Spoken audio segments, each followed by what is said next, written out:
उत्तर प्रदेश सरकार के कैबिनेट मंत्री और सुबह सपा के राष्ट्रीय अध्यक्ष ओम प्रकाश राजभर ने पंचायत चुनाव, एसआईआर, आरक्षण और आगामी योजनाओं पर खुलकर बातचीत की। उन्होंने स्पष्ट कहा कि यूपी पंचायत चुनाव समय पर ही होंगे और इसके लिए 15 अप्रैल को फाइनल वोटर लिस्ट का प्रकाशन किया जाएगा। साथ ही मंत्री ओपी राजभर ने मीडिया से बातचीत में बताया कि चुनाव की तैयारी पंचायती राज विभाग और निर्वाचन आयोग की ओर से पूरी तरह से कर ली गई है। मतपत्र भी छपकर सभी जिले के मुख्यालयों तक पहुंचा दिए गए हैं। उन्होंने कहा कि जिस दिन चुनाव की अधिसूचना जारी होगी उसी दिन चुनाव कराए जाएंगे। चुनाव में देरी के सवाल पर उन्होंने बताया कि बोर्ड परीक्षा, जनगणना और एसआईआर को लेकर थोड़ा समय लग रहा है, इसलिए प्रक्रिया में कुछ विलंब हुआ।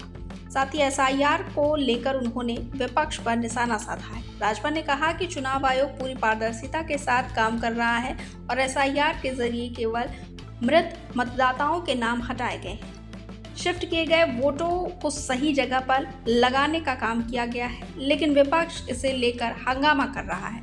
उन्होंने कहा कि विपक्ष के नेता बूथों पर अपने कार्यकर्ताओं को लगाकर वोट बढ़ाने और घटाने की कोशिश करते हैं और दूसरी ओर सदन में हंगामा मचाते हैं। राजभर ने साफ किया कि विपक्ष के आरोप पूरी तरह से गलत है और चुनाव प्रक्रिया निष्पक्ष है।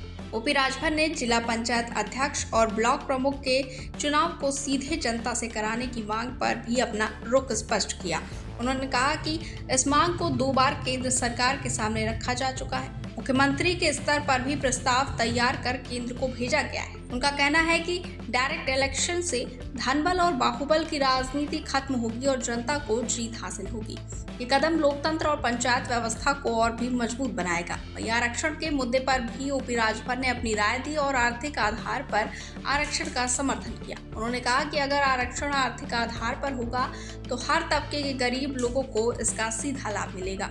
वहीं वर्तमान आरक्षण प्रणाली में समाज के गरीब और वंचित वर्ग को पर्याप्त लाभ नहीं मिल पा रहा है और जो पहले से मजबूत हैं वो और भी अधिक मजबूत हो रहे हैं। इसलिए आर्थिक आधार पर आरक्षण लागू होने से गरीब और मध्य वर्ग को भी समान अवसर मिलेगा और ये सभी के लिए न्याय संगत होगा। वहीं आगामी चुनावों में गठबंधन को लेकर उन्होंने कहा कि सुबह सपा और भारतीय जनता पार्टी का गठबंधन जारी रहेगा। उन्होंने साफ किया कि फिलहाल किसी अन्य राजनीतिक दल के साथ गठबंधन की कोई योजना नहीं है। हाल ही में आजमगढ़ में सपा के अभेद दुर्ग में बड़ी भीड़ जुटाने के बावजूद राजभर ने संकेत दिए कि वो इस बार सपा को चुनौती देने के लिए पूरी तरह तैयार हैं।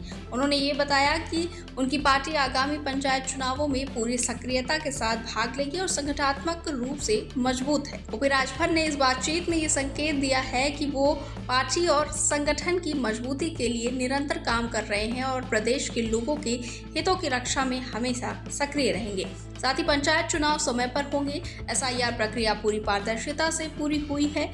आर्थिक आधार पर आरक्षण लागू होगा और भाजपा के साथ गठबंधन मजबूत रहेगा।